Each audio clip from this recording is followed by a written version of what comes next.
This is the Seahawkers Podcast, episode 387. I'm Brandon Schultz of the Military Seahawkers, and joining me, my good buddy and Montana Seahawker, Adam Emmert. How's it going, man? Great to talk to you here after the Just Depends Bowl. And the reason I call that is the way that you feel today, it just depends on what your expectations were this season and what you're hoping for. So depending on where you were at there, you probably have very different feelings regarding this game.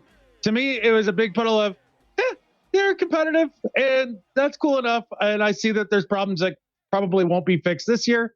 And, you know, I enjoy the ride. At least they were competitive, and there were some fun spots in the game. Let's start off here because it's weird for me because I've felt different ways at different points. Yes. Like after the game, I was kind of in the same spot as you, and maybe it was just rationalization of, okay, well, we lost, and you know, with the defense playing the way it is, it's really not our year. But then I got to thinking, if you would have told me 5 weeks into the season that I would be complaining that the defense was so bad that it wasn't our year, and that the offense would be like spot on, really good, and it was special teams issues that was causing losses, that's kind of pissing me off now, because I think this has the ability to be a special team if you could play, I don't know, mediocre defense and mediocre special teams. So let me frame it to you in a different way. If I were to get in a DeLorean and buzz back to July and pull up to your house and be like, Brendan, let me tell you something. The Seahawks, after 5 weeks, will be playing amazing on offense. Geno Smith is going to be throwing the ball all over the yard. He could be MVP now, for all you know. And Russell Wilson looks like he might get run out of Denver with pitchforks. And you're one game out of first in the NFC West after 5 weeks. And then like disappear in the DeLorean. How would you feel after that? I'd be like, holy crap, I will take that because I don't believe anything that you're saying. That sounds like an alternate dimension.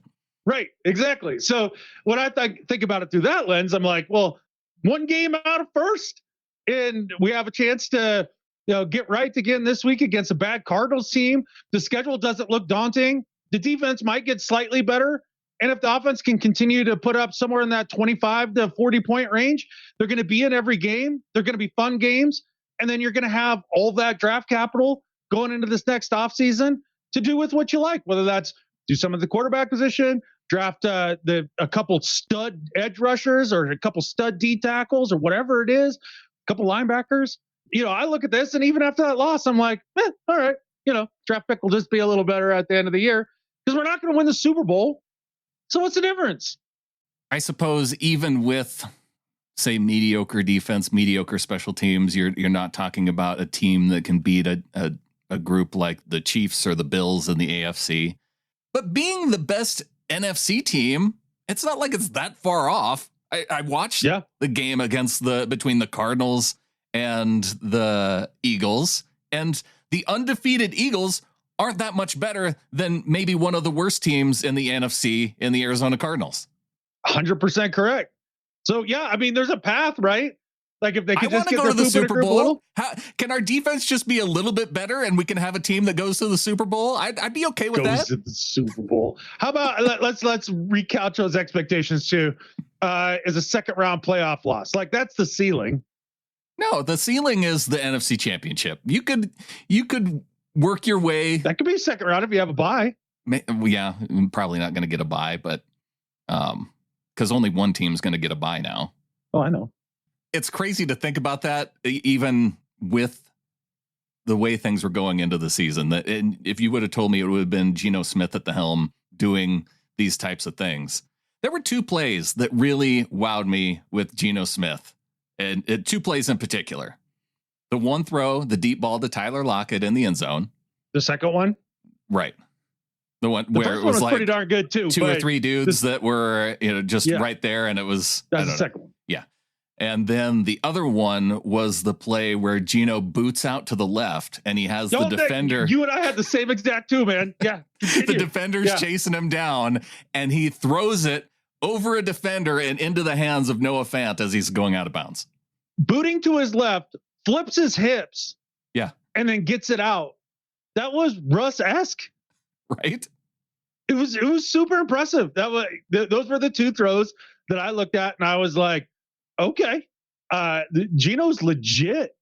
And I think we're getting to the point now that we have to say he is legit. Well, yeah, because we were worried that he wasn't going to be able to throw deep.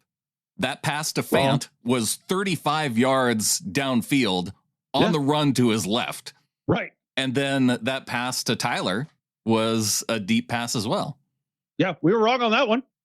So there's that question answered. And then we were also wondering, would he be able to put together a comeback? Well, the Seahawks were down 31-19 in the fourth quarter, and the offense was able to score 2 touchdowns and take the lead 32-31. Yeah.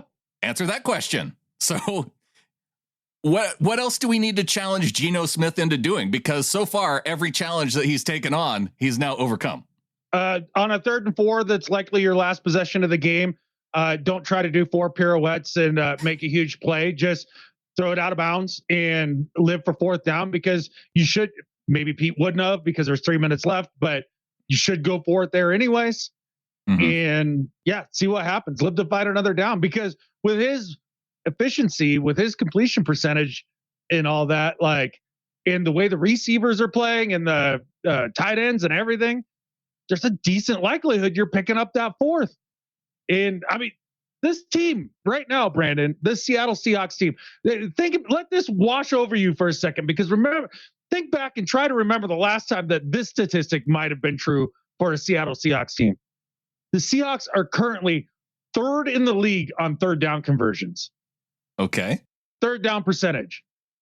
Like, that's something we've been nagging at about for years now, being terrible on 3rd down. And they're converting. Marshawn would have, if they were at 3rd, Marshawn was on the team at that point. Yeah. And Russ was running the read option with Lynch. Right. Or maybe even back to the Holmgren days, the high efficiency passing game of Hasselbeck and company. That's pretty impressive. I think it is. That might be the most impressive stat, actually. It's having a huge that one. Kind of efficiency on 3rd down on offense makes a difference. I think it's the Bills or it's for sure the Bills, and I couldn't remember the other team that's ahead of them, but some competent offenses. Since we're dealing in curses this year, can we also deal in deals with the devil and maybe cut a few percentage points off the offensive productivity and give that to, I don't know, red zone defense productivity? I don't know that that's how that works. Hey, it's a deal with the devil. If you say it, doesn't it make it work? I don't know. Can the devil somehow ship you 3 quality defensive linemen and 2 good linebackers? Like, meow? Maybe. I have no idea how it works. This is my first year in dealing with curses. I'm wondering just how far we need to expand this. Well, considering the effectiveness of the Let's Ride curse, I'm not sure that I want to dabble in this area anymore, because some of these things, like, it's just too powerful. Like, it all can come back on you in an instant. I'm just going to take all the pleasure I can out of what's working now. Okay. Yeah, maybe that would be going too far. None of us thought this team was going to be worth anything this year. I mean, some people thought they were going to be fairly decent, by the offseason hype, and I get that. There's been years I've got on that, but for the most part, none of us thought they'd be any good. The fact that they're competitive and in games and making it fun, like, fine. In almost every game you lose, then all the better. If you end up winning games, like, in the moment, I was mad. Sure. Oh yeah. I wanted to win that game. Yeah, exactly. But now, I don't know. Is that okay? Can we be okay with losing after the fact? Well, you're trying to put the pieces back together again after you had a quarterback hold you hostage with huge contracts. It did not give you a hometown discount over his last 2 deals. That made it so that this roster becomes a depleted roster, a roster that you can't go out and get. Like, I'm watching the Ravens last night, like, bringing in JPP and Calais Campbell. Like, there's real dudes out there. I mean, we haven't been able to do that. So no wonder the defense stinks and they're short on personnel. You can only hit on so many draft picks, and they haven't even hit that great on the draft picks. So yeah, the personnel on the defense is the problem. I'm convinced. I don't think it's scheme. It's feeling like personnel to me. One of the players, though, that I'm convinced is not part of the problem is rookie corner Tariq Woolen. We saw another interception from him in this game. We saw fumble recovery, and we saw him run down Taysom Hill, which was apparently one of the fastest recorded speeds. I saw Jim Nagy out on Twitter saying Tariq Woolen hit 22.45 miles per hour at the Senior Bowl before he was drafted, making him the fastest player since the game began using GPS tracking data. Seahawks say Woolen hit 22.9 miles an hour on the same technology chasing Taysom Hill. This might have been the fastest I've ever seen a player on the field. And yeah, he ran up behind Taysom like it was nothing. And I guess just for context, when DK ran down Budda Baker, it was 22.1 miles per hour. So almost, pushing 23. I guess 23 is unheard of on the football field. Well, yeah, with all the gear on and everything, for sure. Yeah. And especially because you've been playing all game too. But yeah, that was a moment that stood out to me. The idea that he was able to run him down because he just came, he got on his horse, came out of nowhere, zipped right up there and attempted to punch the ball out, which I think was probably the smart play. I mean, maybe that's a boomer bust kind of play instead of just trying to go for the tackle and then live to fight another day with your defense. But when your defense blows, try and cause the turnover. Why not? Yeah. According to Google, elite track athletes run around 26 miles an hour. Holy smokes. So that's without gear. That gear's going to throw you down. Yeah. That gear's going to slow you down about 3 miles an hour. Looks to be. Yeah. Wow. That's impressive. Yeah. Look, Tariq Woolen, they nailed it in the draft with him and their development thus far, and him as a prospect and a current player. He's amazing. 3 picks in 3 games, blocked the kick in, what was that? The Niners game. And then he came up with the fumble recovery when Kobe Bryant made a play. Yeah, it's pretty wild. Hawk Blogger out on Twitter. He's been following it a little bit. He was posting the rookie cornerbacks ranked by passer rating allowed. Number 1, Tariq Woolen, 40.2. The next closest, Sauce Gardner, 62.3. He was the number 4 overall draft pick. Yeah.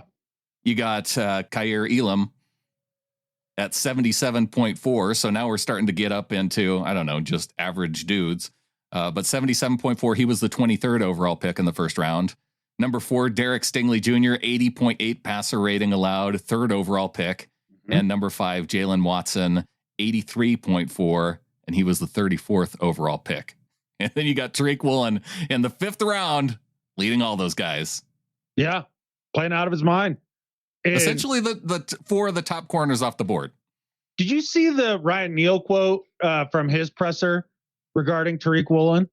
I don't know if I did. It basically went something like, he's like a wild Rottweiler puppy just running around on the football field, has no idea what he's doing, has no idea what his gifts make him capable of, and just, barely starting to figure it out. And you see him playing great football, out of the gate, just playing completely on instinct and just glowing. And I think it was Boyle, the reporter, John Boyle, was like, no, you don't hear players talk about rookies like this. Not 5 games in. So one guy on the defense to be excited about, not a lot of other guys to be excited about on defense. And you put it well on the post-game wrap up that there was a few guys that for sure are good and have been solid all year to this point. Nwosu, he's been a good pickup and is playing very well. Thigh arms, Al Woods, he's playing well. Tariq Woolen, and then I think you put Diggs on the fence part, and he hasn't been playing up to the standard that we're used to. Again, still early in the season, working his way back from a catastrophic leg injury right at the end of the year. So I don't know how much stock to put into that. I'm willing to hold off on Quandre Diggs. I think I'm willing to hold off on Jordan Brooks, especially after seeing some of the hits that he put on in this game. Did you see the same exact lapses in coverage? Did you see those two? Yeah. The one that gave up a touchdown on top of all that? Yeah. Did you see that one? Yeah, I did. Okay. That's he's the also thing. he's I'm not changing saying, he's changing positions though. So that's why I'm willing to maybe give him a little bit of time. Okay, but how hard is it to change positions and be like, hey, so Jordan, now that you're playing the inside linebacker and they're running concepts right at you to try to take advantage of your lack of coverage ability, what I'm going to need you to do, instead of just letting a guy run right past you and you just stop and stay where you are, like somebody literally told you to stay. What you do is you look at the guy and then you run with him. Like, how is it taking 5 weeks to not make any progress on that? Like, I don't understand that. I believe he has the talent to do it. He just has to show the ability. Whereas I look right next to him and look at Cody Barton, and I'm not sure he has the talent to do it. He looks like, I think I said in the post game show, he looked like last year Brian Urlacher, last year of his career, right? Where just running around in quicksand, and that's what it looks like with Barton. And then compound that without the brain of Urlacher, and so you get bad decisions and slow. Yeah, that doesn't work. So at corner, Trey Brown, he could be coming back soon. And then you have mixtures of guys who could probably work. I think you could weather some of the up, down play from Michael Jackson, because you see like 2-3 really good plays a game. And we saw a couple in this game. I don't think he gave up anything terrible. But again, the Saints didn't really have to test the Seahawks passing defense all that much because, like you would say, they jellied it down our throats the entire game with Taysom Hill and running the Wildcat. So, yeah, if this team can't stop the run, that's what teams are going to do. They're just going to continue to run the football. Now, that may change here when we face the Arizona Cardinals, but we can get there. We'll wait. Is it, like, on a scale of 1 to 10, how frustrating is it to watch this team have the Taysom Hill package come out? What was it, 8 times? Something along those lines throughout the game, 10 times? He had 8 carries. Oh, he had 8 carries and a throw, so 9 times, pass. 10 times. Yeah. And you know for a fact that 9 out of 10 of those times he is going to run. Taysom Hill is going to take the ball and run because he's standing back there, and that's what he does every time he is standing back there and have this team caught with their pants down. Well, that's the thing with Taysom Hill. It was 9 rushes. So, 9 rushes, 1 throw. If they would have held his rushing on 9 attempts, if they would have held him to, 35, 36 yards, but he got that 1 touchdown where they were just flat footed and not covering the dudes who were running toward the end zone, I would take that 10 times out of 10. Yeah. Give me those stops, knowing that he's going to run it down the ground most of those times because, he gets lucky and makes 1 pass. Most of the time, he's probably going to throw that incomplete, or one of the wide receivers is going to drop it because they don't have that great of wide receivers either. So I'll accept that 1 touchdown if you can actually stop him on the ground. Yes. But they couldn't do either. Yeah. Sell out for the run. And then, if he gets you on a pass, then great. I mean, he's basically Tim Tebow. So I don't understand why this gets the defense so confused. I don't get it. I get the idea of being confused by Kamara a bit more. He's a special talent. And like you pointed out after the game, though, 23 carries, 103 yards. That's right around 4 yards a carry. Yeah. That's probably what you would say, okay, well, that was playing to essentially a stalemate. And then even through the air, the one time where they send 6 guys on the blitz and they dial up the perfect play for that blitz and throw a screen, that's going to get you beat. Now, if some dudes could maybe tackle, that doesn't go for an entire 50, 60 yards. What was it? 54 yards. But that was the best play you could call in that moment as the Saints. And other than that, 6 catches or then it would have been 5 catches for 40 yards. I think you would take that too. Look, I give up all the Kamara yards that they did, and I'm fine with it. I mean, if you really think about it in terms of game flow here, if they can just not give up one of the Taysom touchdowns, right? Of the 4, like, does not give up one of those, just one. And then not run that stupid fake punt, not fake punt, gaff, whatever the hell that was. Actually, I decided that I'm pretty sure that was just Michael Dixon acting out because he was so pissed that he didn't get to play at all last game. Like, I think he finally got his hands on the ball, was like, "Ooh, I'm going to do something fun." Like, I think that's what happened there. But if you just not one of those scores, plus don't do that, and they win this game. Right. It's that close, even with the defense playing this crappy. Even with some of the officiating calls that didn't go their way, a lot of them that didn't go their way. Yeah, they are able to make the stops. And so part of it, yeah, it does come down to me having an issue, especially with the Seahawks and their red zone defense in this game, because their inability to hold them to at least one field goal. And then you're talking about winning this game. Yeah. That's the difference. Well, they held them to a field goal the first drive. The first one, but everyone after that, it was. Oh yeah. And they made them punt 4 times on the day. They made them fumble. They got an interception. Of course, they didn't score any points off the interception. They had 6 stops then total. 1, 2, 3, 4, 5, 6 stops total. And then the drive at the end of the game that I think I had 5, but yeah.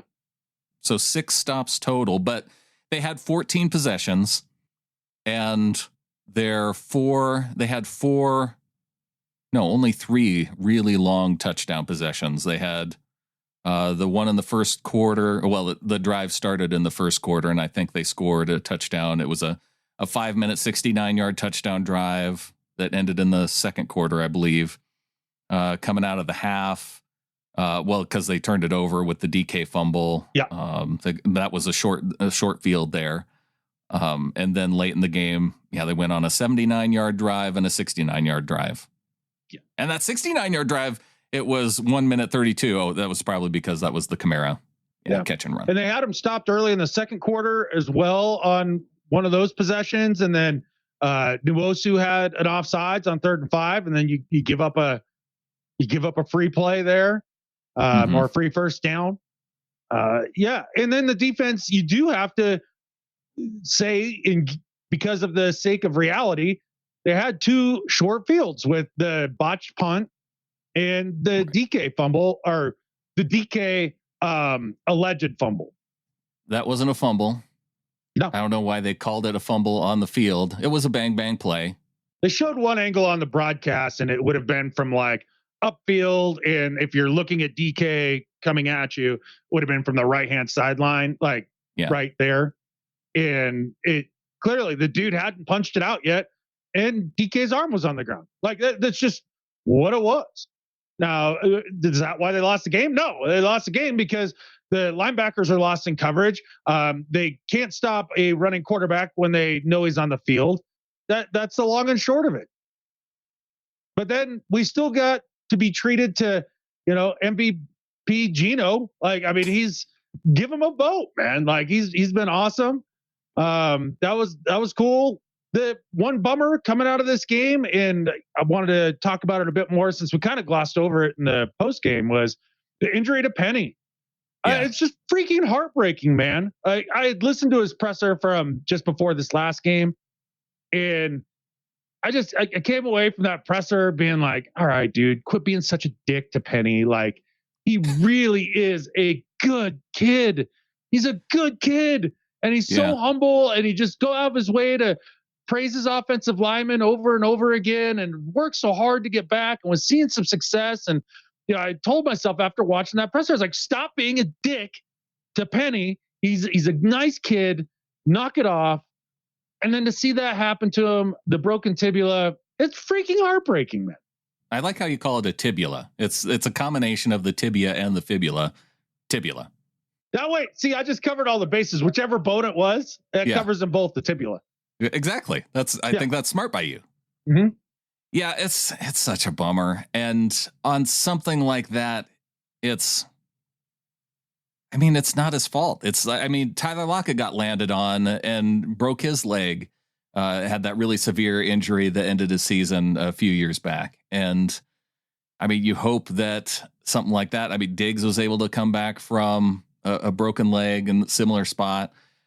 Tyler able to come back. You hope that he can make it back and get back into having some of that same success. And as a fan, maybe you look on the bright side and say, this helps us keep him longer. Because if he would have had another really good year with Ken Walker as the backup, and hopefully we can see him now tear it up, and the reason why they picked him early on in the second round, maybe you end up having both those guys back next year. Yeah, it's possible. Have we gotten a time frame on his fractured tibial bone? Pete said he's done for the year. He's done for the year. Okay. Yeah. Well, it does give us the opportunity to see Ken Walker a lot more, which is kind of fun. And for all those people that were wringing their hands over the Ken Walker pick, you can't pick a running back that high. Like, yeah, here it is. This is why you do it, especially with the guys that you had. They also made a move today, signing Tony Jones as a running back, who I guess played for New Orleans. So if Tony Jones is a guy who's a member of our Seahawks now. All right. It used to be a member of the Saints that I didn't know. So exactly. All right, Tony. So here we go. Hopefully DJ Dallas and Ken Walker stay healthy for the rest of the season. That'd be great. Because we need them. We can't lose any more running backs. No, but fortunately this offense seems to be predicated on Gino's efficient passing game first to open up the run game second, not the other way around. Which the reason they can do that is, how about this offensive line? Once again, another solid showing throughout this game. I mean, not perfect, but it is solid. And we talk so much about the two young tackles, and that's great. But we don't talk about Dame Lou enough. We don't talk about Blythe enough or Gabe Jackson enough, especially in pass protection. Jackson went down on this game, and I didn't even notice, really. Right. Yeah. The beefy boy Phil Haynes came in, right? I wonder how they're going to handle that if Gabe is down for a while. I don't know what the length of his particular injury is, but they do have the guy who was playing right tackle last year. See, I can't even remember the dude's name anymore. He was pretty solid Brandon at the end of last year. Yeah. No, not Brandon Shell, the undrafted dude. Oh, Curran. Yeah, Jake Curran. He was inactive for this past game. And so they can bump Curran in to play that guard spot.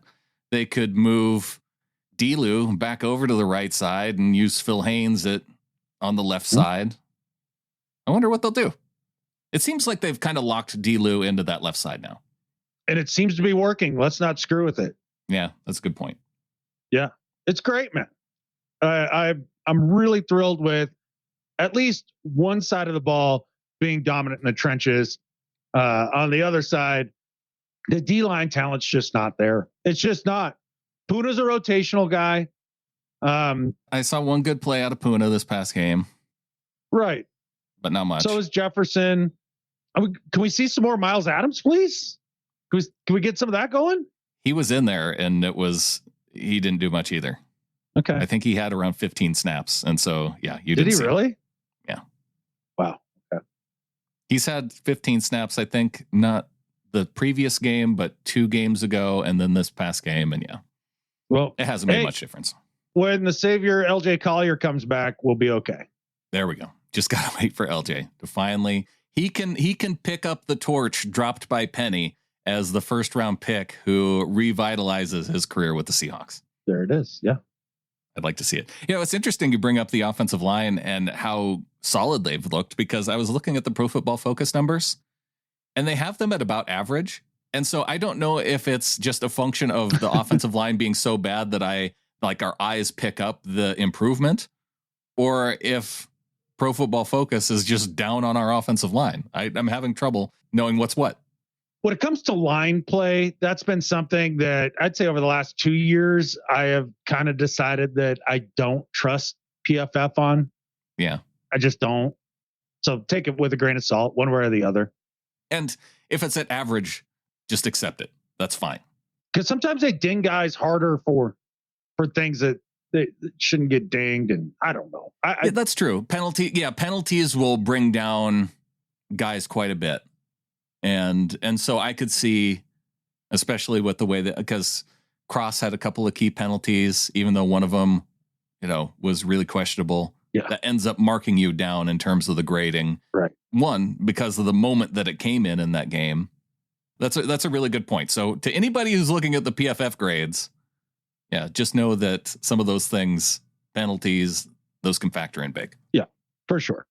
All right, man. Well, before we get into this preview against the Arizona Cardinals, now you brought up the quote unquote fake punt, which wasn't a fake punt. And we talked about it after the game. And there was something about Pete Carroll's explanation after the game that I wasn't quite dialed in on. And so I wanted to play it for you. I think I've decoded it and just figured out what the problem is. Let's hear the clip.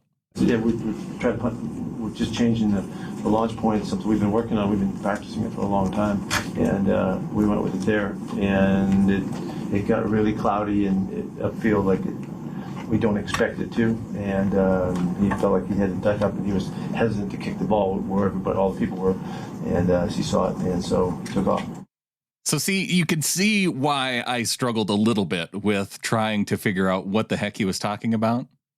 Because one, he talks about the launch point of the punt, so they were rolling it out, and I guess it was supposed to be kind of like a rugby style kick.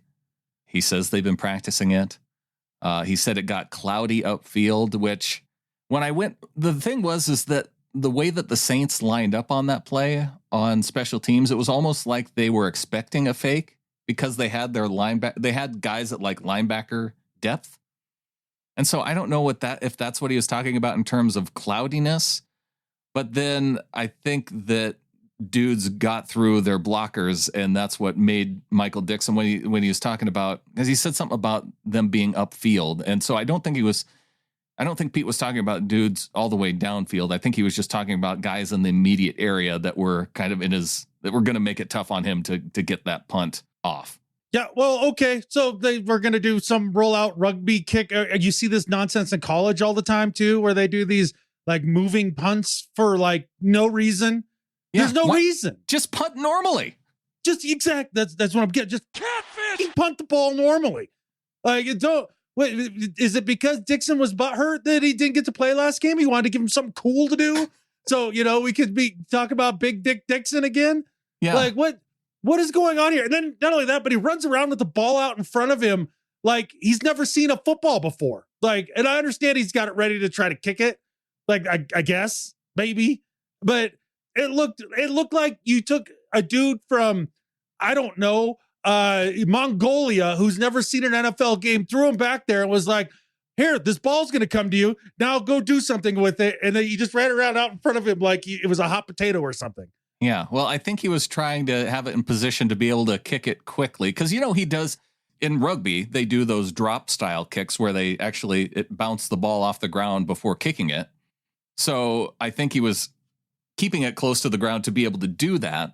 The thing is, though, one, why do it ever? Two, why not do it in a game where, I don't know, you're up 20 or 30 points just to see if you can do it in live action? Yeah, you did it in practice, but it's totally different doing it against another NFL team. Yeah, or maybe choose a game where you're punting across the 50 and you got some room to spare. Maybe, I don't know. I don't understand the strategic advantage of a rollout punt. Yeah, what are you going to get? 5 more yards? Are you? I don't know.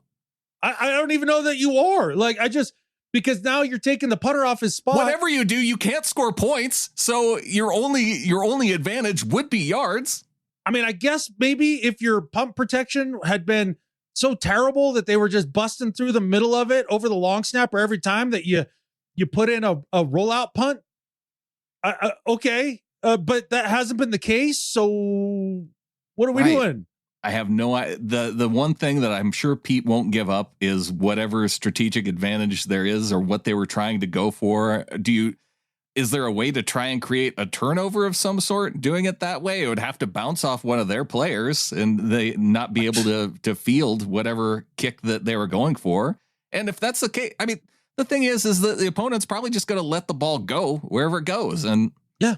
So the DJ Dallas throw from the Niners game and now this, those are two horrific experimental weird play calls that I never want to see again. That twice we've heard from Pete that they practiced. I mean, I got an idea. Let's take that extra practice time and practice stopping anything. a pass or a run, or yeah, even a combination of the two would be amazing. Tackling drills for everybody. Sure. Yeah. Seems like that'd be time well spent. Well, I've got some time well spent with my liquid death each and every week on the show. And normally I crack it open at this time. We're now just shortly into the show, and I've just about finished my can of mango chainsaw. The mango chainsaw. Now, see, that's not one I've tried. I tried the lime, which was excellent. It was almost a little on the edge of margarita-y in a way. Mm-hmm. I mean, but not nearly that sweet. It was awesome. I actually did not get an opportunity to stop for a little more liquid death. So it's going to be the next Missoula trip I do later in the week to pick it up at that at Albertsons there, because that's one of the many places that stocks liquid death in your area. One of my favorite things is just the artwork of the can itself. Yeah, it's really cool. It's almost like kind of biker gangy. If I can find a patch, does Liquid Death make patches? Because I could get the Liquid Death logo patch and put it next to my I'm a Little Flocker patch on my Seahawks jersey. On your leather vest? No, my Seahawks jersey.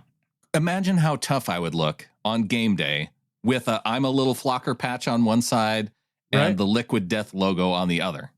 Yeah, I know a couple things. Nobody's messing with me. Any fan from the Four Racca would run the other way. And if Thirst saw you coming, they'd be gone too. Lickety split. They'd run out of fear.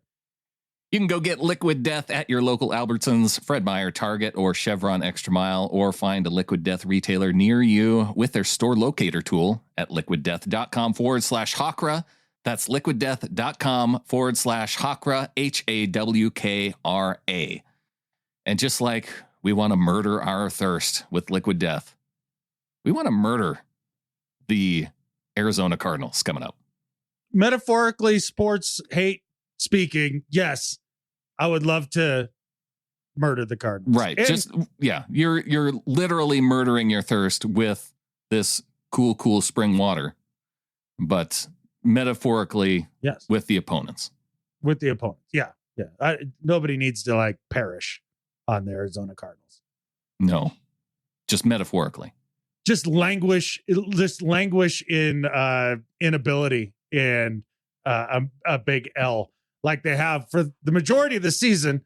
I understand their record is 2-3, as is the Seahawks record, but is it the most fraudulent 2-3 in all the NFL? You said that the Lions versus Seahawks was defense optional bowl, right? I think this is defense optional bowl part 2. Yeah, it's close. It's close because the Cards do one thing well as a team. One, that they stop the run. They do, but their corners and safeties are not good. What are you talking about? I read just today on a Arizona Cardinals blog that Byron Murphy Jr. is a budding superstar. He's okay. Exactly. And see, much like our view of the offensive line is skewered because we've had so many years of bad line play. Like they somehow forget that they had Patrick Peterson, an actual good corner for so many years, and what an actual good corner looks like. Well, probably because everybody avoided that side of the field. So they didn't know what it looked like. Right. Okay. Byron Murphy's fine. He's not going to stop anybody. Not going to stop anybody. I don't know if he's Jeffrey Okudah. I don't know if he's Pat Surtain. And I feel like DK had his way with both of those corners. He's not even a Tariq Woolen, man. Definitely not that. He's just not that.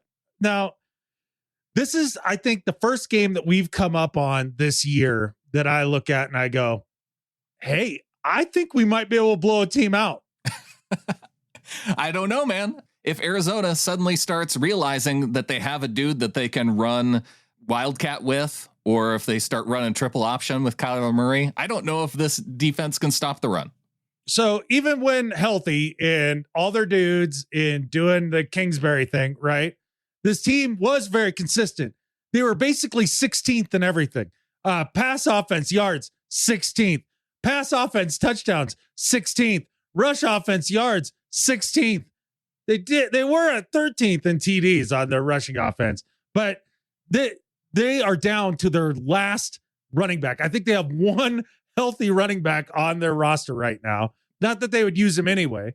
And the offense has been in shambles with the lack of D-Hop and, well, any offensive game plan. And they have struggled through 3.5 quarters of nearly every game that they've played. And the only time that they start to come alive offensively is when they literally go to Darrell Bevel's house, steal the playbook from his cabinet, and they found the scribble play. And they just run the scribble play over and over and over again. And they've luckily pulled out 2 games doing that. One against the Panthers and that ridiculous one against the Raiders that should have never happened. And I think we're every bit as good as the Raiders, just overall as a team. Oh, yeah. So I think our offense is way better. Their defense is better, but whatever. And then they damn near upset the Cardinals last week, but we're down to backup kicker. What's his name? Mercenary Amendola. Damn near upset the Eagles. What did I say? You said Cardinals. Well, they always upset me all the way around. That's why I can't get it right. The other stupid bird teams. But yeah, damn near upset the Eagles. And I don't know. This team just does not feel like it's for real. I do think that even though they gave Kingsbury that contract, I think he could be on the hot seat at the end of this year. This team looks like trash.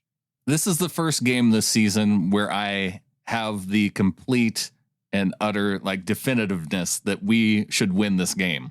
Yeah. Whereas the other ones, you could say, well, it could go either way. The defense isn't playing well. Even with the defense not playing well, the defense that they're going up against, I feel like they should be able to tear up the Cardinals defense. And I feel like they should be able to stop the Arizona offense at least a few times. And part of it is, as you mentioned, with the running game, one, they're down a bunch of their backs. The other part, you said they don't run it anyway. It's 34. They're running at 34% of the time with their plays this season, which puts them in the bottom 5 of the league. So if they're not going to run, now maybe they decide to up that to 45% against the Seahawks, and that's what helps them stay in this. I just don't know if I give Cliff Kingsbury enough credit to make that significant of a shift. I think that he's the type of coach that says, well, I've got Kyler. We throw the ball well. That's what we're going to do in this game. And I think that that's what ends up resulting in some turnovers. Yeah, absolutely. And I think this defense might actually get some stops this week. You look at the Cards, 25th in the league in third down percentage for converting third downs. Yeah. So they're not very good at it, meaning okay, if they're 35% against the rest of the league, maybe they'll only be 45% against us. Well, the Saints were the worst at third down conversion percentage. So at least puts them in that similar type of ballpark. Sure. And the defense did get some stops. Saints also got Kamara back, which was just a huge deal. And they also have that, unicorn and Taysom Hill that comes out and has his 3 games a year. And we happen to be on the butt end of one of them. Right. So the Cardinals have no such player. And D-Hop isn't coming in until the following week. And their defense is god awful, man. Is this in Seattle or in Arizona? It's in Seattle. That gives me a little less confidence. Because Arizona always has these weird games that they pull out whenever they come to Lumen Field. Yeah. Who's the backup to Murray this year? Are we sure it's still not the same guy? Colt McCoy? Is it Colt McCoy? Probably. Why wouldn't it be? All right. So the key to victory for the Seattle Seahawks is Kyler staying healthy. That sounds like a really weird key to this game. I know, but how many games can you go back and think of where their backup has tore us up? It's either them or the Giants. Yeah. And in either case, it was Colt McCoy being the quarterback that came in. Right. But there was a couple other games there in Seattle, or at least one other one where Kyler was hurt and their backup, who was no good. Was it Deshaun Kaiser?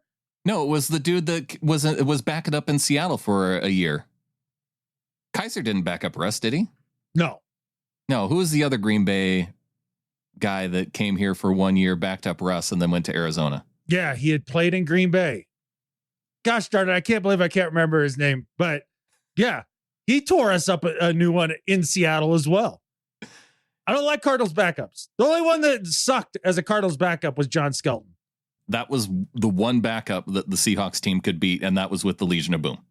Right. So if Kyler stays healthy, this is a win.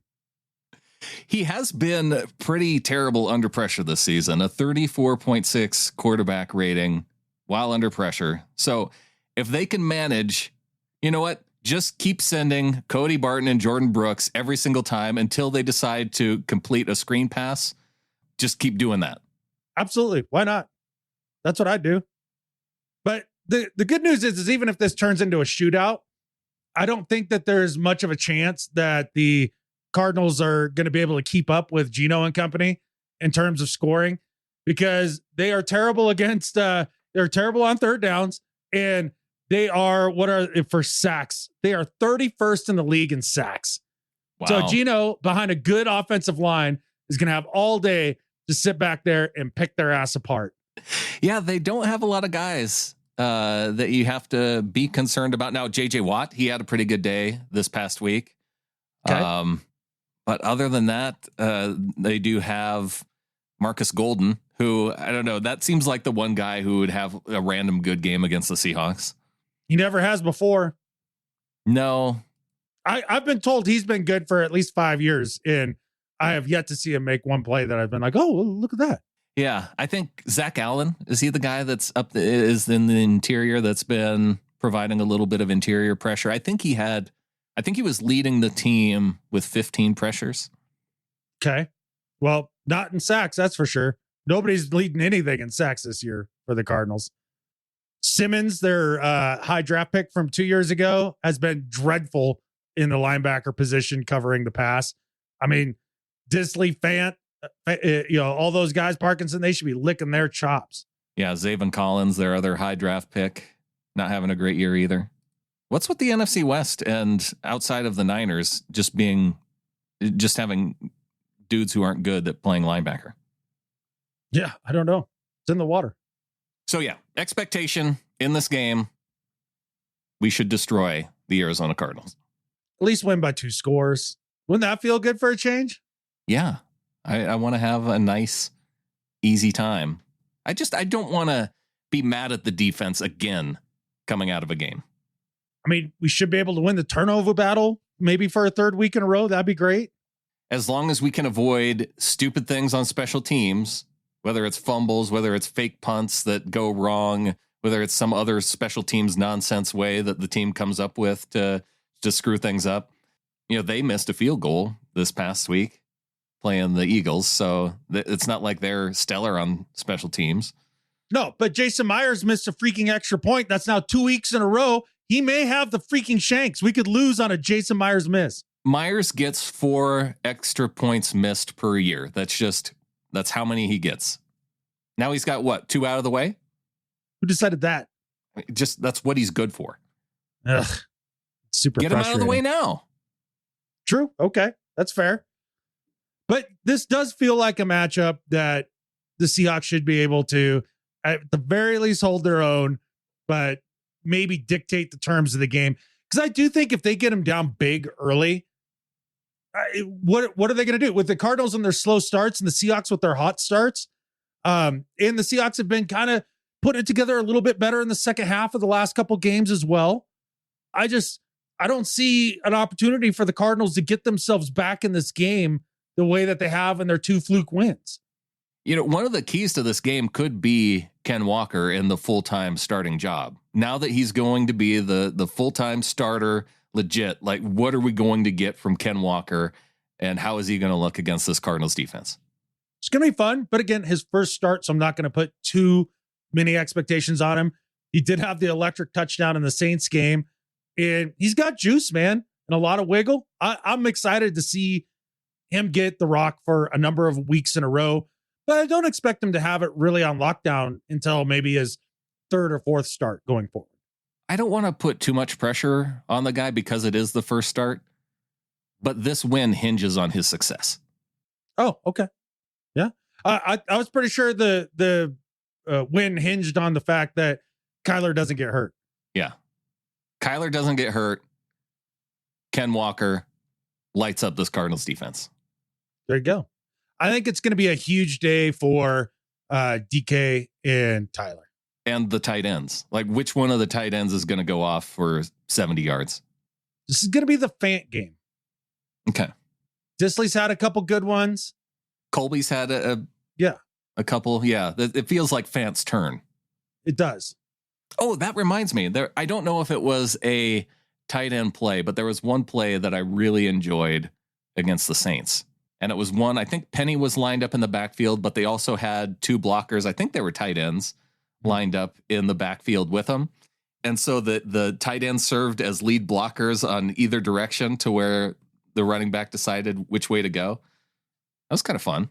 They've done a lot of stuff out of that full house backfield that's been really interesting. I wonder if we'll see more of that. We only ran the play once, and I think Penny broke it off for like 30 yards. I don't know. Guess we're going to see. We've been seeing a lot out of that formation, so it wouldn't be surprising to me if they weren't setting something up for the future with that formation.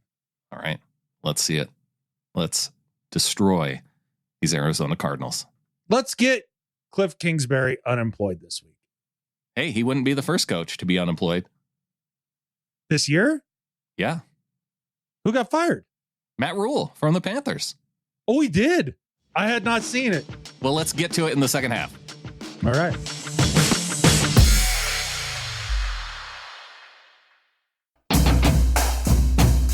The San Francisco 49ers took the lead in the division, and they ended Panthers head coach Matt Rule's coaching career in one single game. Huzzah. No, that's probably going to be the better for the Panthers over the long haul. I don't know. I guess they all need to start preparing for the third pick in the draft. You think the Panthers would get the third pick? I don't know. So the Broncos get the first. Possible. And then the Cardinals get the second. And then the Panthers. Yeah. But the Panthers, wait, how did that game go? They lost. Okay. Yeah. So they'd have the tiebreaker. Whatever, man. They're just going to be bad. Them and the Colts, they might be fighting it out. That's true. The Colts have looked rough. Yeah. The Rams, they didn't look very good against the Cowboys this weekend. Their offensive line is in shambles and they don't have a running game. So old Matt Stafford is just sitting back there getting his ass handed to him. This could end up being a long year for the Rams. I spent a lot of that game wondering who was playing quarterback, like if it was Wofford in, just because I was paying attention casually. And then I realized that, it was still number 9 behind the offensive line. He did not look like a starting quarterback. Yeah, he did. He looked like a starting quarterback for the Detroit Lions. Having to run for his life. Yeah, it looked just like that. Only he's older now and his elbow hurts. Yeah, he was getting roughed up pretty bad. And the Niners, they had a crap ton of injuries in their game, including one to Bosa. Like the wheels on the bus could fall off that season, like it has so many times before. Yeah, or the Seahawks going to be in prime position to win the division at 8-9 at the end of the season. I mean, crazier things have happened. I mean, we've won the division with a bad record before, and a transitional quarterback. Mm-hmm. Although, who knows? Geno might be the quarterback of the near future. Dude, if you give me some semblance of this for the rest of the year, I will be the first one on the Geno bandwagon saying, do not draft a quarterback. Get me other pieces. I was that way. That when you dropped off, one of our listeners asked the question of, do you still spend a pick on quarterback? And where I am right now, I say use all of the picks on defense. Yeah, absolutely. Maybe a 4th rounder on center, just to have a backup, just in case Blythe doesn't cut it. Oh, okay. You're tired of his fine play? Having a dude in waiting in the wings, a 4th rounder you need a developmental center to be drafted in the 4th round. They don't have a lot of depth behind Blythe. That's all I'm saying. Okay. All right. I'd say just go poach somebody else's. Okay. Yeah. I'd be more concerned at linebacker and everywhere up front on the defense. So the Niners get the win 37-15 over the Panthers. Arizona Cardinals lost 20-17.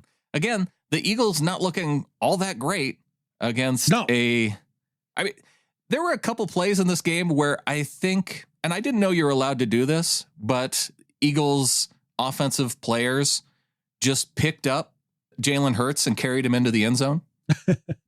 Yeah. Apparently that was a rule change or something this year where you can now push dudes like that. Yeah. Or just carry your quarterback like a football. Or is that how they do it? Yeah. Yeah.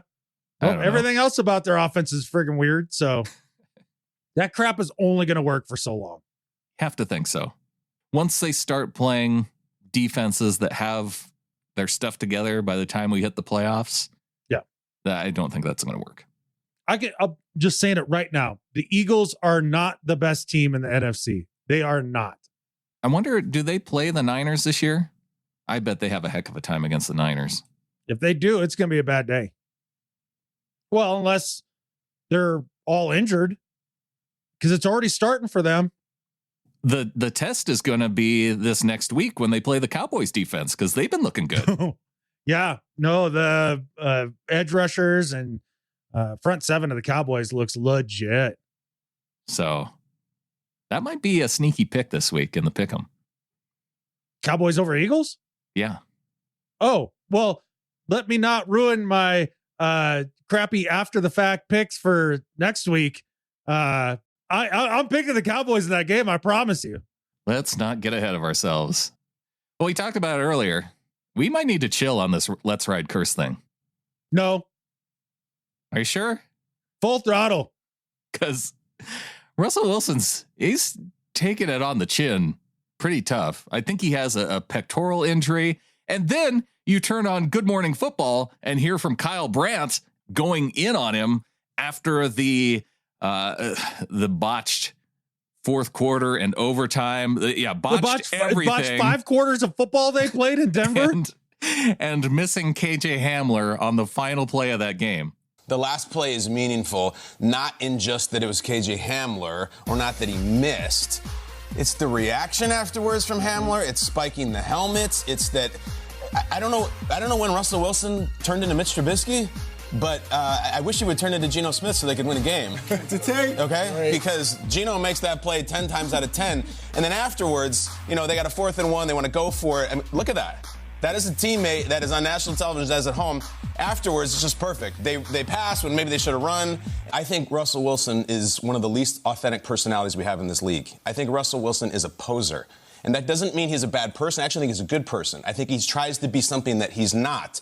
And when you make the $245 million, you either got to be a really great guy with the locker room who loves you, or you got to be an amazing player. Brady, who makes half of what Russell's making, is both. Rodgers, MVP. Patrick Mahomes, both. Allen, people love him. He's amazing. Kyler, we'll find out. Russell Wilson, first of all, the NFL, the Broncos fan base has no history with him. They have no allegiance to him. This is not a Seahawks thing that they drafted him. They grew up with him. He's their guy. None of that. I work the NFL honors. I work the red carpet. Kelsey comes by, Rodgers comes by. Russell Wilson shows up with his sunglasses and his wife, and I think they're Jay-Z and Beyonce, and they will literally put their hand up and say, no, we're not talking. Why? Because you think you're that cool and you're that famous and you're that amazing and everything is so perfect. That does not work in a locker room unless you are really good or really, really good guy. It just doesn't work. $245 million, that can come unraveled fast. Mm-hmm. And especially when you're missing throws like that and you're putting up 9 points in a nationally televised game. Look out. This could come off the rails. It could. And this just isn't Kyle Brandt. I feel like the national narrative is all in against Russ at this point. So I got a text from the DCH, the executive producer, and he said that he was starting to feel bad for Russ. And yeah, I kind of want to defend him after this attack by Kyle Brandt. So I can understand the urge or the base root of feeling bad for Russ. I mean, because, he is our guy. Ultimately, his jersey is going to hang in the rafters in the stadium, right? But at the end of the day, especially for this year, I don't feel 1 ounce bad for him. He wanted this smoke. He signed up for exactly this. He looked at Pete and John and gave him the birds, said, you're holding me back. I got to go somewhere else where I could be a bigger fucking deal. And so when he goes and he does that and falls flat on his catfishing face, I honestly don't have a lot of sympathy or empathy. Like, just right. You earn this. This is your bed, and now you're lying in it. I'm so sorry that you don't have the magic that you think that you have anymore. It's just gone now. And it has a lot to do with his running ability. He just hasn't seen the field well in about 2.5 years. It's just over. And then instead of embracing the coach that apparently was able to mask many of these flaws and keep him in check as maybe the greatest play action quarterback of all time, when he took a big piss on that and decided to go somewhere else and it all falls apart. Sorry about your luck. And I mean, I gave him a curse.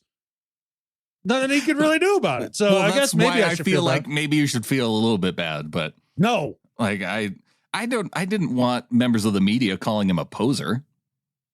that was inevitable, man. And that's part of the transformation that he has made in his personality on his journey over the last 5 years or so. He's really wanted to be one of the guys in the spotlight. Yeah.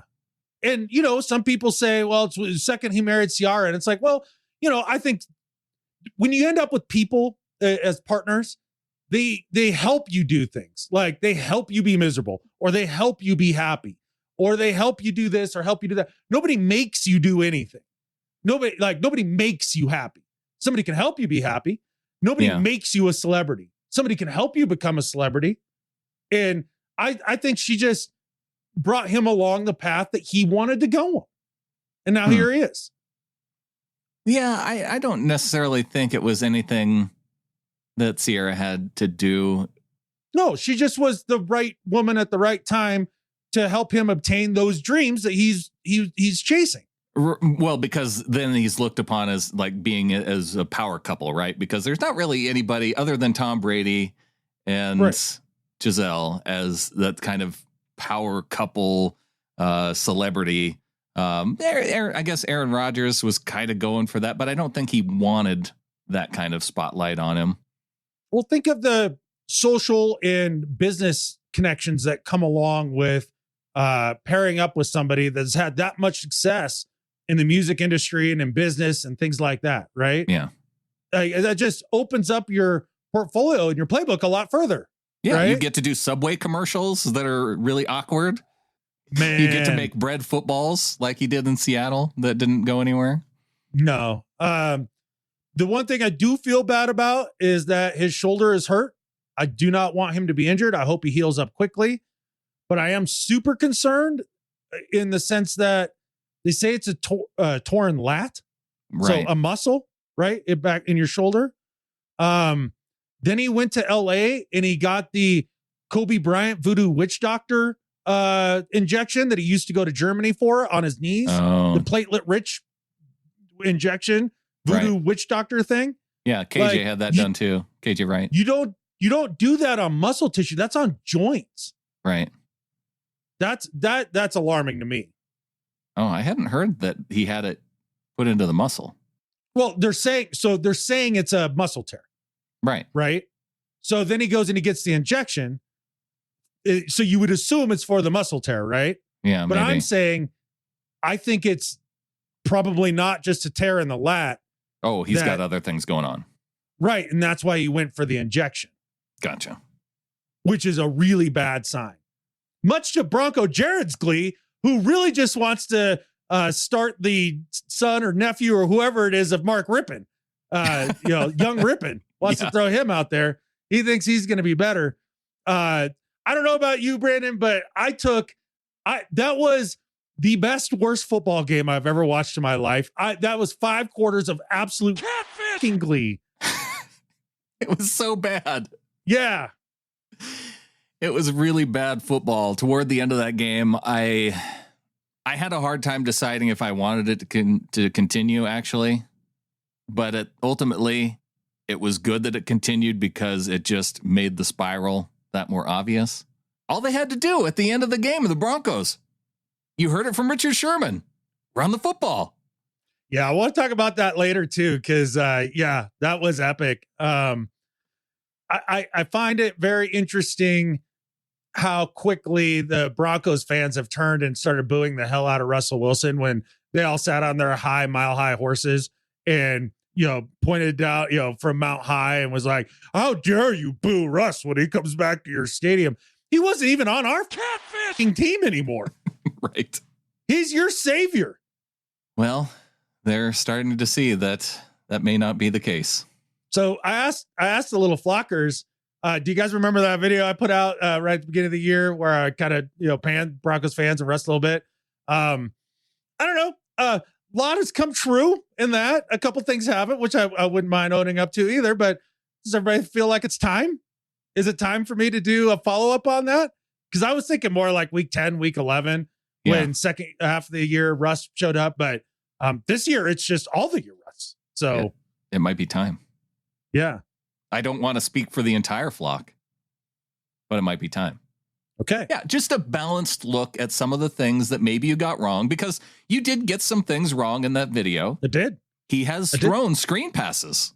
Yeah, exactly. That's number one. I didn't realize that we'd always thrown that kind of the outside screen pass up and over the defensive end and that sort of thing. And you can't do it, but they keep throwing the slip screen pass on the inside. Uh-huh. Yeah. Totally works. He's awesome at it. Totally works. Totally works. And I was also wrong on, and not even so much wrong, but I asked, are we sure that their defense is going to be good this year? Like with all the change and everything? And it turns out it has. Yeah. So congratulations. They've been pretty good. And that's about it. Everything else is dead nuts on. Well, if you want to be dead nuts on. I was going to do that, but that seems weird. Yeah. I love it. Adam was dead nuts on. Our executive producer, dead nuts on helping support this show. Starting with DCH, Dustin Mock, Brian Shaw, and Rebecca Christensen. Brian Shaw, our executive producer, coming in with an additional donation. See, he heard that I took a Zelle donation last week and that it was only Steven that came in with Zelle donations. Yeah. And Brian said, no, not the only one. Came in with a 1212 donation via Zelle. Says, love you guys. Go Hawks. I love you too, Brian. Now, here's the thing. Is Steven going to have to get after Brian and get off his corner? Because he had Zelle Corner. He did have Zelle cornered, and now Brian he's sneaking in on it a little bit. All right. Once again, another Anchorman style fight may have to ensue. Wayne Liu is in at $5 a month. Welcome to the flock to Wayne. Good to have you, Wayne. Absolutely, man. This is a good season to get in because it's more exciting than we ever thought it would be. Absolutely. DK coming in from Australia with 54 Australian dollars for the year. Welcome to the flock to DK. Dude, that's awesome. Appreciate it, DK. I wonder if he has any relation. We don't know. It's kind of anonymous that way. If you want to become a member of the flock, you can go to getintheflock.com. $3 a month or more gets you into our Discord group. 12 or more gets you into our Facebook Ring of Honor, where we have conversations in both places throughout the week. We're probably a little more active on the Facebook side throughout the week, but both fun places to be. And you get to meet a whole lot of other fellow members of the flock. Heck yeah. So the Ring of Honor during the week, and it seems like Discord really blows up on game day, man. Yeah, absolutely. Well, as we get into our Pick'em League standings, don't have the results from Monday night updating yet here. So I guess we could just assume, it's going to come down to whoever picks the final score, because we have 1, 2, 3, 4, 5, 6, 7, 8, 9, 10 people with 11 picks correct. And I have to assume that most people picked the Chiefs to win the game. Yeah, who the Chiefs have tonight? The Raiders. Okay. I mean, maybe. It's a divisional game. You never know. Something weird could happen. But I'm just going to assume that there's going to be multiple people that have the same number of picks correct. So we'll have to see who comes away with it between 12th Aussie, Wilson Kahn up there, Carla Smith, Uncle Will's Mustache, Abe's Pancake House, Fant, Aztec, Stalactites. Yeah. Michael Dixon's Big Balls, Hard Telling, Not Knowing, Martin Newberry, and John Geisler. Love it. So I'm gunning for 13 in my no good, terrible, after the fact, lousy picks. You should be able to get there with even 12. Okay. Because 13 would get you the win. Yeah, I don't want to tie. I don't like my sister. Just like kissing your sister. Yeah, 12th Aussie looking like in the lead with 50 points. Don't worry, Gary will fix that. He thought he figures that we're onto him, so he's kind of been scaling it back. Yeah, I don't see him here in the top 3 anymore. I'm just here so I don't get fined. Wilson Kahn, 49, a penny for my Dixon to Monet. So, how many points are we going to ding Wilson at the end of the year for not coming up with a cool team name? We'll have to see if he hangs in there. No, I want to chastise him now. Oh, okay. Yeah, we can do that. Okay. Come up with a better team name, Wilson. You know what? Yeah. He's a young guy. He probably doesn't even own a desktop computer. It's hard to change your name on the mobile device. So I don't even know if you can do it while you're on mobile. So Wilson might just be out of luck and stuck with his own personal name. He could get his great grandparents to do it for him or something. See, this is how we know. This is how we know who the young people are in the Pick'em League and who are the olds. Gotcha. Because all the olds will have the desktop computer. They'll be able to change their Pick'em League name. Right. All the young people are stuck on mobile. You can't do crap. Well, I didn't do mine on a desktop. I did mine on my tablet. It probably has a desktop mode when you shift it sideways or something. Hard telling, not knowing. All I'm saying is a tech-tard like me got it done. Like you guys can. Wilson can surely do it. He's getting a degree from freaking Princeton. You can figure out how to change his name. Put your mobile phone browser into desktop only mode, and then you go to options, and then you can change it. There you go. He even solved it for him. So now he's got no excuses. I know. Look at me. Yeah. I'm making it easy for the youngins. Yeah. And it's fun too, because this is the second week in a row I'm beating him on Prop Stars. If you guys haven't been listening to that, man, it's actually been a lot of fun. I'm learning a lot. If you've ever wondered about gambling, I'm going to try to do a little bit more, trying to explain or get explained to me what some of these things mean. And it's a fun way to look at things. So check out PNW Prop Stars. That's been cool. Yeah, that's a fun show to check out. Even if you're not into gambling, it gives you a different perspective on the upcoming game and things to look for and just matchups to watch. It's more of a matchup based preview of the game coming up. And it gives you an idea of what Vegas is thinking about how they see the game going in a lot of ways, right? Like by how many passing yards somebody has, or TDs or whatever. Right, because the score that they have pegged as of right now, early in the week, they have the over-under for the Cardinals score at 26.5. So they think that the Cardinals are going to score right around 26, 27 points. They think the Seahawks are going to score right around 24, 25 points. So Are the Cards favored in this? They are, yeah. Whoa! I know. That's free money right there.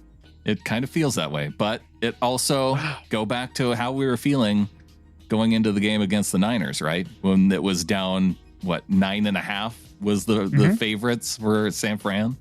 Yeah. There might be something that we're missing. No. It's definitely the people who do this for a living and have their entire livelihood tied up in it. They're the ones who's wrong. All right, so whoever gets the top spot, I will put it in the show notes this week, and that way you can see. You can just put in Disley Adams in there. Oh, right. So, Adam, you'll be able to pick between the Lauren Taylor art print or a card of your choice at Flathead Sports and Hobby Cards. And yeah, that's up to you. How about I be a magnanimous? That's always been a hard word for me to say. Magnanimous. Magnanimous. There it is. Exactly. It's right next to your tibula. Magnan. Yeah, I've got a magnanimous tibula. Let me be that guy, and I'll just donate my pre-win to whoever came in second. There you go. That's nice of you. All right. Well, I will put the second place winner in the show notes. You can choose from those options with the prizes. If anyone else wants some sports cards at a great price, you can get cards of your favorite player. Reach out to Ben at Flathead Sports and Hobby Cards via Facebook, facebook.com/FHSH cards. And as we get into Adam's picks here, we have a title for this segment. Oh, okay. Yeah, it was, I had it here. Where'd it go? It was Adam's Garbage Time Picks. Adam's Garbage Time Picks. Adam's Garbage Time Picks. Adam's Garbage Picks. Adam's late garbage picks. Garbage time picks? I like garbage time. Yeah. Okay. Here we go. Adam's Garbage Time Picks. It's been named Let's from the let that one flock. marinate.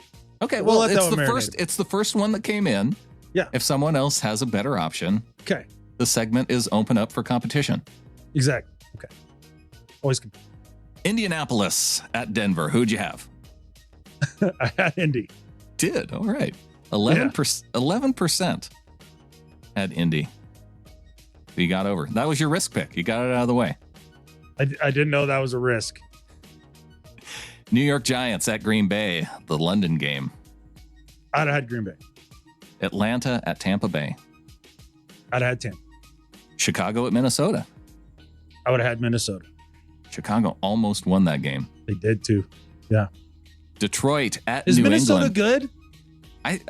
I thought they were. Yeah, me too. And then, They're really up and down though. yeah. They play to their level, it seems like. That could serve them well though once it gets to the postseason. We'll see. Detroit at New England. I would have had Detroit. And Detroit put up 0 points. The same Detroit Lions that put up 45 points and probably should have put up more against the Seahawks defense. Yeah. Put up a goose egg against the Patriots. Yeah.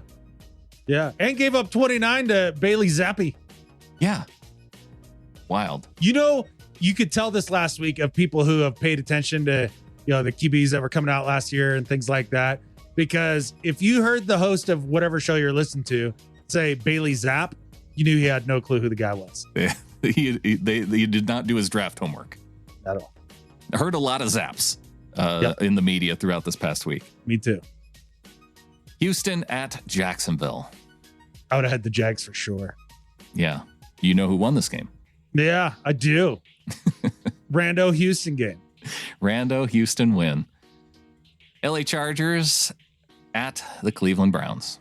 I would have picked the Chargers. Okay. Miami at the New York Jets. So when I saw this one after the fact and I had to declare who I would have picked, I don't know what I would have honestly said. Yeah, would you have picked the Jets because of your hatred against the Dolphins that just wouldn't have allowed you to pick? No Tua. And no Tua. Right, yeah.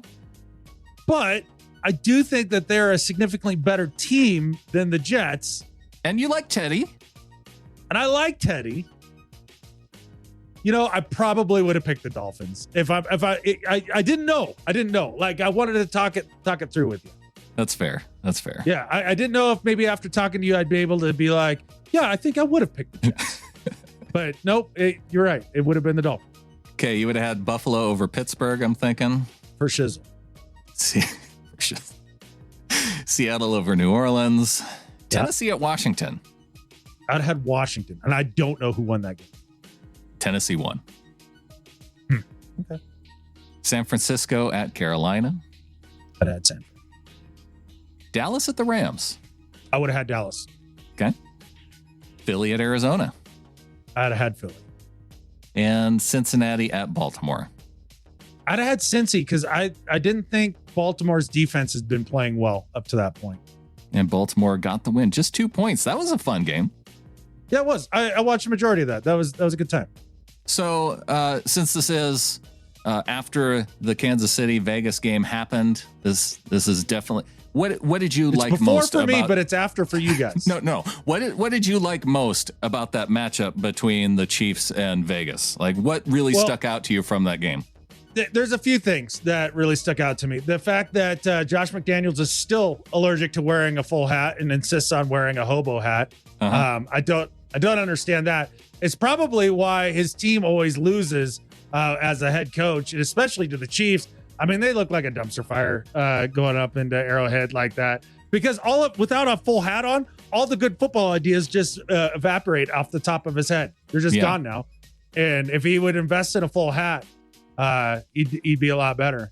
I was really stunned to see the ghost of Al Davis make an appearance at midfield in the middle of that game. That was a little spooky. I'd rather he stayed wherever it is that he lives in the also underworld. a little early for Halloween. Yeah.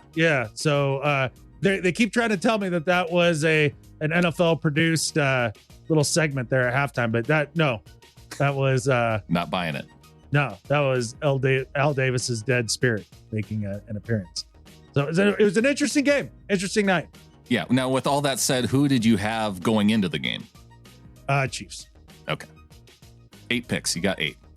All right. Well, there we go. So I mean, I'm going to bank on the fact that Al Davis's spiritual awakening in appearance on Monday Night Football. I think he's going to actually enter the locker room and take over Josh McDaniels' body and make a inspirational speech that rivals Al Pacino's from Any Given Sunday. And I'm changing my pick to the Raiders. All right. Well, so this game then did hinge on who separated you and me, because I also had 8 picks going into that game. Well, you should have bet on Al Davis's Poltergeist. We did get one comment here via YouTube that I wanted to read on the show from Seahawks 17. Says, the NFL is littered with backup quarterbacks who are now offensive coordinators and head coaches. Is it possible that some of the Geno Smith success is due to being a backup, seeing rhetoric gameplay out for the past several years, seeing what input works, what doesn't, and giving him knowledge and wisdom on the field? As always, thank you all for your time. Go Hawks. Go Hawks, man. That's actually a good question. And I have a working theory on this. I hadn't seen the comment, but I've thought about this for years. It's a lot like in the NBA too. You'll see a lot of the role player type players be really successful NBA coaches. And I think the reason is with quarterbacks and being offensive coordinators, especially backup quarterbacks, is that they were talented enough, especially mentally, to overcome a lot of the physical shortcomings that maybe they had. They didn't have, the Mahomes arm or Lamar's legs or, things like that would really separate them. The right. Chad Penningtons of the world, or, take your pick. I mean, Byron Leftwich, not necessarily a backup. He was for a while, but a good offensive coordinator. And he really wasn't all that physically talented. He just wasn't. So you have to make up for it with your brain processing and things like that. And then also too, a lot of the backup quarterbacks, they play a lot longer than starters, right? Because they bounce from team to team to team. They say a lot of different schemes. They have to, have it all on lockdown and help the starter prepare as well. So I think it really does give them a leg up coming into the coaching ranks to be good offensive coaches, because they've kind of seen it all. They've been around the game for a long time. They've had that kind of, view from the sideline. The difference for Geno is that his physical talent is above backup level. It's not Mahomes. It's not Allen. It's none of that stuff. Don't get it twisted. He had the starting talent coming out of the draft to where he was a high second round pick. In that particular year, it wasn't a strong quarterback class. And he might have been the first quarterback off the board that year. And so he's able to now put together that backup experience and actually have some of the physical tools to execute. So there's something to it. There's a reason why back in the day, they used to have their quarterbacks sit for 2-3 years before the rookie wage scale and all that stuff. And the way everything has changed that way in the NFL, you had your dude sit for 2 to 3 years. It's beneficial.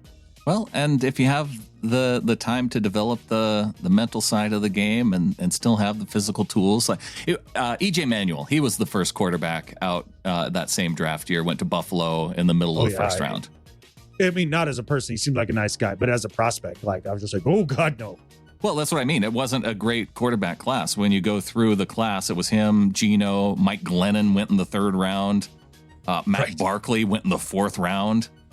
And that was it. That was probably, as far as prospects go, even worse than this past year. It's going to be Geno was probably the Kenny Pickett of that particular draft.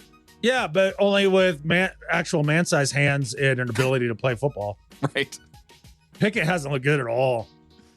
No. Well, we'll see. Let me pour one out for the poor Steelers. Oh, I'm so sad. Maybe the Zappe ends up being the best quarterback from the class. It's possible. I like Bailey Zappe. Fine. He's a guy. He looked just like he did in the last game for New England. Just kind of a guy who can kind of get it out on time, average arm strength. Not going to do anything super dumb, but not going to do anything miraculous either. Did we see any Skylar Thompson in that Dolphins game? I didn't watch it because I heard Teddy went down. We did. That's right. I don't know. And Skylar was, I think, the 3rd stringer going into the season for the I didn't realize Dolphins. That's where he ended up. Yeah. Yeah. Because he was another guy that I know we talked about going into the draft. I really liked him. And he had a really good preseason, too. Did he now? Okay. Yeah. I didn't know that. Yeah. People are high on him. but just not expecting him to overcome, obviously, Tua and Bridgewater ahead of him. Right. He ended up taking playing most of the game. 19 to 33, 166 yards, 1 pick. Yeah, I didn't watch any of that game, so. All right, so like 55% and a pick. Hey, first game for a starter. Oh, God, and especially he wasn't supposed to start. No. Or even play significantly. No, Teddy went down early. He only attempted 1 pass in the game before going out. Dang. That's sad. Yeah. All right. Okay. Well, we'll have to see what we see from Skyler. Yeah. And we'll have to see who we got and do better and better at life. All right, man. I do better this week. This has been something that's been on my radar for a very long time, and I keep meaning to bring up as my do better. But on this last trip that I took, it really presented itself a lot. And I thought it was an important conversation we need to all have together, because my do better this week is for whatever dumbass actually decided the height of toilet paper dispensers in freaking stalls around the nation. Like, who in the hell decided that the toilet paper dispensers that dispense through the bottom, right? Like the toilet paper comes out the bottom of it.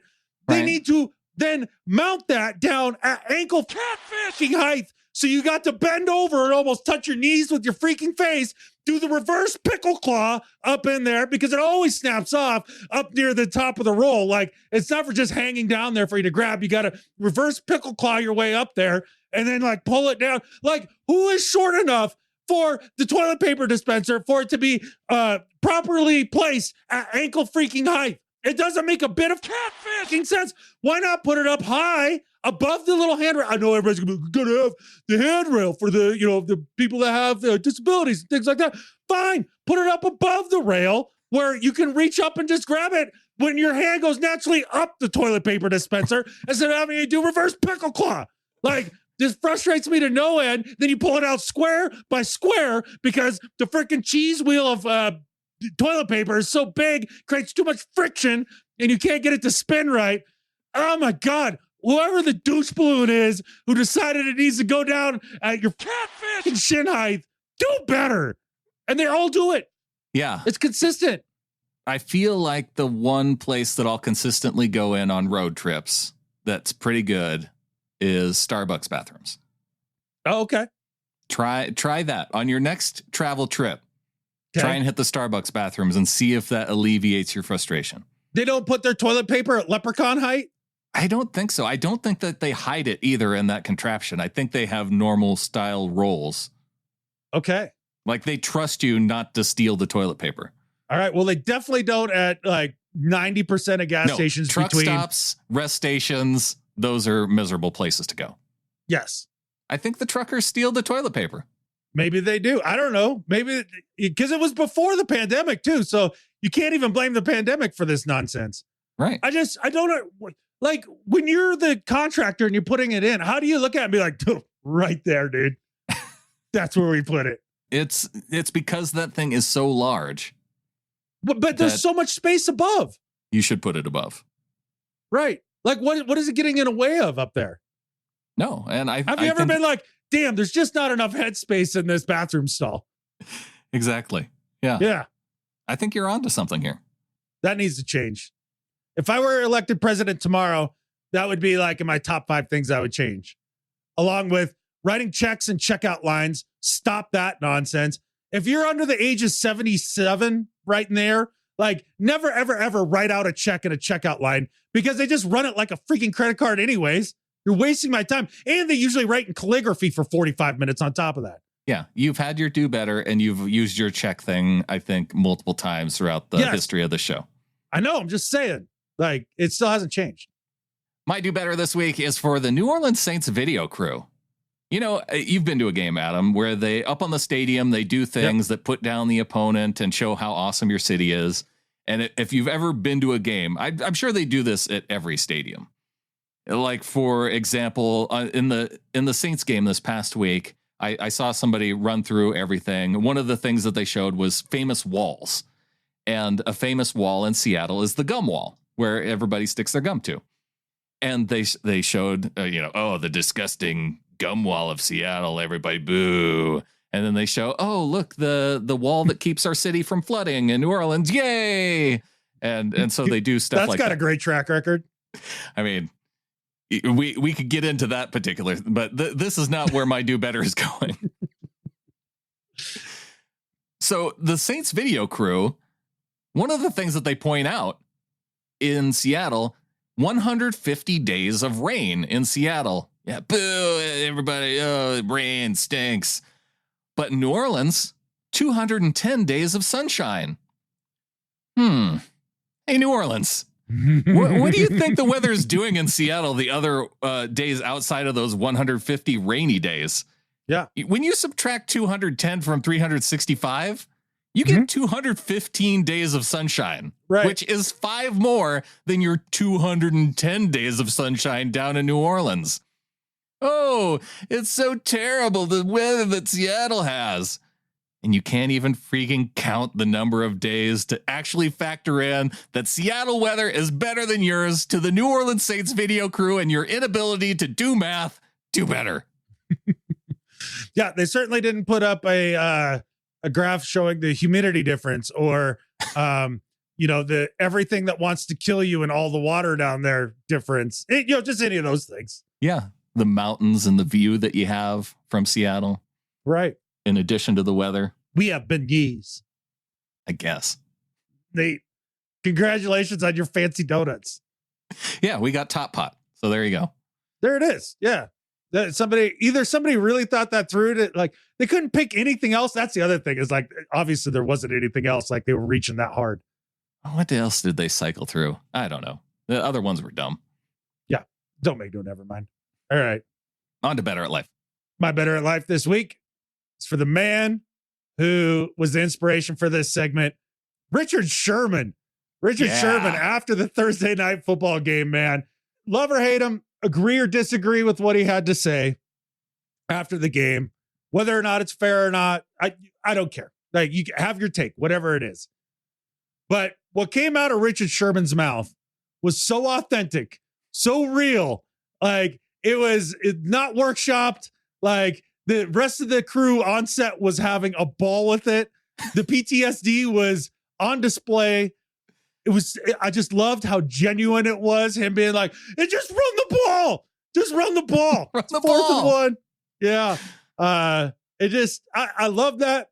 I will take genuine over right every day of the week. And so to Richard Sherman, who put the absolute cherry right on top of my Thursday night football poo-poo Sunday. Oh, better at life than Skip Bayless. It was fun. It was funny because I saw some of myself in Carissa Thompson, who is also a Seahawks fan, who is like essentially just cracking up, like, and trying to hide. Yeah. And from cracking up even further on that same set with Sherman as he was going off. Yeah. I was about an hour behind on the game feed because of where I was traveling and how it all broke down. That's right. And so there was a couple of things that made Thursday just so much fun. One was I started getting texts from Jared as the game was going on, and he's like, "Oh," I told him I was behind. Yeah. And so I'd be like, "Oh, I saw that." Like, okay, whatever. He's like, "Oh, just wait for interception number 2." Like, and to see his demeanor like just shrivel throughout the game to where he kind of just stopped texting. Like, I knew what was coming was going to be, I didn't know exactly what it was, but I knew it was going to be such gold and I was going to love it so much. And then one of the little flockers in the Discord had said that Sherman was on fire in the post game. And I was just sitting there. I'm in the third quarter going, "Oh my gosh, I can't wait to get there." Yeah. That's funny. So you actually had some anticipation, whereas I think most of us experienced it as being a really terrible game, just as far as football goes. Real tough train wreck. And when you're watching a game, you want to see good football. Yeah. So we torched the Seahawks Lions game as being bad football, right? And it was. This was the other end of the spectrum of bad football. Ours was bad football that was fun, and this was bad football that was really not fun. This was unintentionally fun, but it was fun. It was not fun for everybody else. Yeah. No. Well, one game that was pretty fun. My Better at Life this week is for the Seattle Mariners. Not only in the playoffs for the first time in more than 20 years, Adam, they got the win in the wild card round, and they did it in spectacular fashion. Down 8-1. They were down 8-1. They had a 1-game lead in the series. They had won the first game. They're going into the second game. It was around, I think, the 5th or 6th inning, and they were down 8-1. And you're like, oh man, here we go. It's going to be a 1-1 series. It's going to go to game 3. You start feeling down about the prospect of having to go through another game. And they're on the road because the way they do these wild card rounds now, it used to be just a 1-game baseball playoff. Now they do 3, but they're all on the road on the team with the who had the better record that season. So whoever had the better record gets all 3 home games? Right. Yeah. Okay. And so it would have been a Sunday game. It would have overlapped with the Seahawks game. So you would have been, if you were a Seattle fan, you'd be choosing between watching playoff baseball and watching the Seahawks. Would you? Well, I mean, I think we all know where we come out on those particular decisions. Okay. Just a question. But the Mariners, they came through. They came back from being down 8-1. They got the win 10-9. They won the series 2-0, and they're moving on to the second round of the playoffs. And for the Mariners, getting it done in the playoffs, better at life than Skip Bayless. Hey man, that sounds like it was exciting. And hats off to the Mariners. I saw them get in a circle and do some weird little jig. Yeah, it's their thing. And celebration. Everybody seemed very fired up about said dance. So hooray. A lot's changed in baseball since I watched a lot of it, though. Has it now? Okay. Yeah. Well, so last time the Mariners were in the playoffs, I was half my current age. That's how long ago it was. So it was 63 years ago? 63 years ago. It's crazy. Okay. Yeah. Doubled in age since then. Right. There's a lot of aspects to the game that have changed. Like the guys that when you're on the base paths, you wear a mitten now. So that way, if you slide into the base, you protect your hands from getting jammed on the bases. So you wear an oven mitt to run the bases? It's a mitten. Yeah, it's I don't know if it has a name. Does it have fingers or is it like it's a full, I don't even think it has a thumb. It's like a full on. So an oven mitt would have a thumb. It's like I don't know what you call that. What do you call a mitten without a thumb? Stupid. It's pretty bad. They can't be trusted to operate their own fingers anymore. No, the softest of the major sports can't be bothered to run bases without freaking padded mittens on. During the comeback, one of the players for the Mariners dropped it in perfectly. You know how like in Little League, there's a pop up and nobody calls it and they all kind of run into each other. Mm-hmm. It was kind of a freaky moment in the game because you didn't know if anybody was hurt. But watching the replay, I feel like we can make fun of this after the fact now. The guy coming in from center field, either the second baseman or the shortstop went out and he had his arm out to try and catch it. And the center fielder coming in hit his head on the guy's forearm.